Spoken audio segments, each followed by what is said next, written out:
ano po ang stand ngayon, Kaboy, ng inyo pong kapulungan dito nga po sa patuloy na pagtaas sa presyo po ng petrolyo at wala pa po yata kayong natatanggap na ayuda? Ang sabi ng Presidente, April 6 pa daw po ang simula ng distribution sa inyong hanay.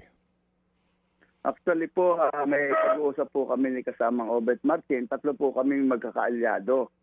Pasang Mazda po, Busina, na si Marlen at ang Altoda po. Ay mamaya po ay pupunta kami sa LTFRB para po sana makiusap na pandaliin nila yung kung ayuda na ibibigay nila dahil kahit papano po ay malaki po ang maitutulong nito. Kahit maliit po ang maitutulong sa mga driver po ay dapat po maibigay na kaagad, Sir Ted. Opo, pero yung nga pong kagandahan sa inyong hanay, hindi kayo magwewelga. I mean, kahit na po ano man ang tawag doon, basta ho kayo tuloy lang sa pasada. Tama po kayo dahil sa akin po, yung pananaw ko po, tinitingnan ko muna mabuti at nagkukonsulta po ako sa kasapian ko na kung saan, Sir Ted, hindi naman po sa minsan po narinig ko kayo, tama naman po kayo na sino po ang pahihirapan dito sa strike na to. Mga commuters lang po yung papahirapan natin.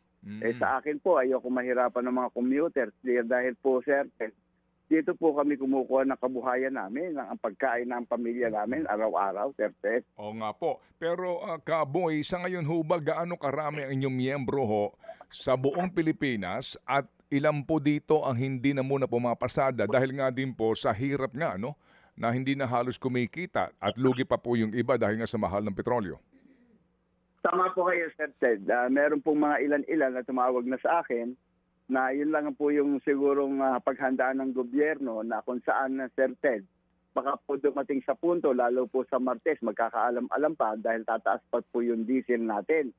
Na sana po padalain nila dahil mayroon na nga pong nagsasabi sa akin na pag hindi na po nila kinaya, ay titigil na po sila dahil, Sir Ted, kung titignan po natin, halimbawa po, mamamasada ka ng isang araw, wala ka namang iuwi kahit 5 sa iyong pamilya.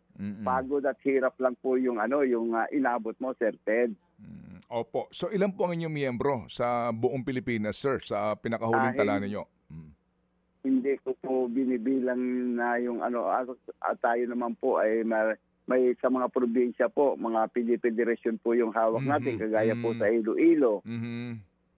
Sa Cagayan de Oro, Zamboanga, meron din po tayo sa Davao, meron po tayo sa Nueva Ecija. Mga kapatid, para sa iba pang mga balita at impormasyon, sundan niyo po kami sa X, Instagram, Facebook at syempre sa TikTok, True Network PH. Mag-subscribe din po kayo sa aming YouTube channel, True Network. May website din po tayo, truenetwork.ph. At pwede nyo rin po kaming mapanood sa Channel 19 ng aming True FM TV. Lagi pa rin makinig sa radyo dito po sa 105.9 True FM dahil dito, laging true sa'yo, kapatid. Ito tayo sa totoo, tunay at tapat.